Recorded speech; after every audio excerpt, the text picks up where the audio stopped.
All right, for more on this, we're crossing to SABC News correspondent Laura Makin-Isherwood in London. Laura, what a dramatic day.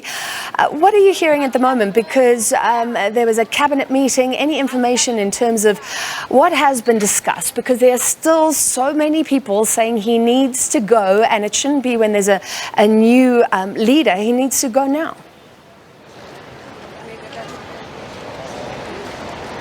Yeah, you're right. There's been a lot of pressure coming from opposition members of Parliament, of course, and also from within his own Conservative Party as well. The former Conservative Prime Minister, Sir John Major, writing to MPs and saying that he needs to go now. The current situation is unsustainable, particularly when he can't command the confidence of the wider Parliament. Now, as you said, there's been this cabinet meeting, the new MPs that Boris Johnson has decided to gather around him.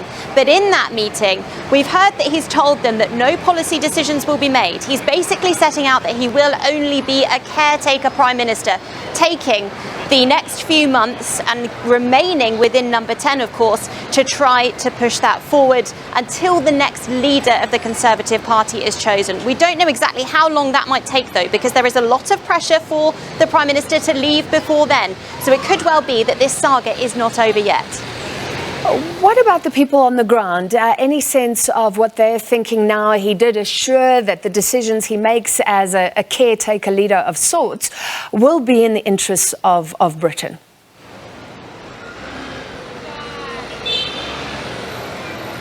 Well, yeah, we've had a YouGov poll, of course, recently that said that 69% of the British public said that they did think that the Prime Minister should resign. Boris Johnson should resign from that position. He's not done that just yet. So if he was really listening to those polls, perhaps he might think that it was worth stepping aside from that role and allowing someone else to be that caretaker Prime Minister. But that isn't the indication that Boris Johnson is giving right now. He clearly wants to remain in number 10 until the autumn. He could, of course, as I say, be pushed out of that position if MPs in his Conservative Party continue to pile on that pressure. But we'll have to wait and see about that.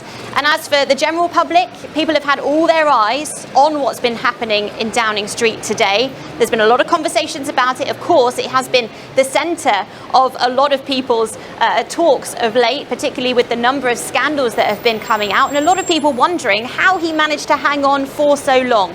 But now it seems that the game is over for Boris Johnson. Yeah. And legacy-wise, do you think he'll be cheered for Brexit or remembered for this dramatic, scandalous exit?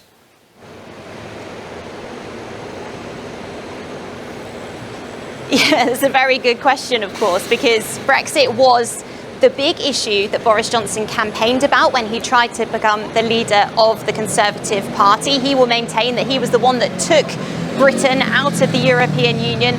But there hasn't been a particularly smooth ride with that either. We've had a lot of issues with the trade relations between Northern Ireland and the European Union.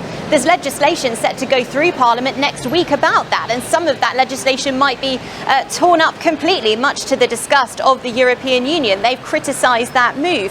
But as you said, the last few months of Boris Johnson's premiership have just been mired in controversy. We've had the Partygate scandal, those parties that were held inside Downing Street when the rest of the British public were told that they needed to stay locked down, stay away from people during that COVID-19 pandemic. We've had revelations that members of his party were given money in order to try to lobby the government. We've also, of course, heard lately about this sexual assault claim that's brought against his former Deputy Chief Whip, Chris Pincher, saying that he assaulted two men at a private members club in London. There has been a lot going on in the last few weeks in Parliament, in the United Kingdom, and for Boris Johnson to deal with. And seemingly he wanted to hang on.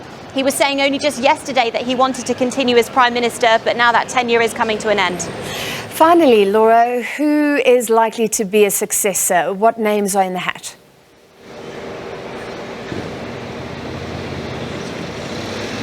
Well, at the moment, there are a few favourites if we're looking at the odds, the betting odds. We've heard that Rishi Sunak, of course, is quite high up in that list. He's the former Chancellor, one of the first people to hand in his resignation letters to Boris Johnson, saying that he basically had a different approach to the economic crisis that the world and particularly the United Kingdom is going through right now. He's quite high up on the list, but also the Defence Secretary, Ben Wallace. He hasn't been such a well-known character within Conservative circles and also among the public. But he is the Defence Secretary. He's been overseeing the response to the Ukraine crisis at the moment, Russia's invasion of Ukraine. He's been overseeing the assistance that the UK has been giving to Ukrainian defence forces, offering up those hardware, that military hardware and kit, and also helping to train Ukrainian defence forces here in the United Kingdom as well.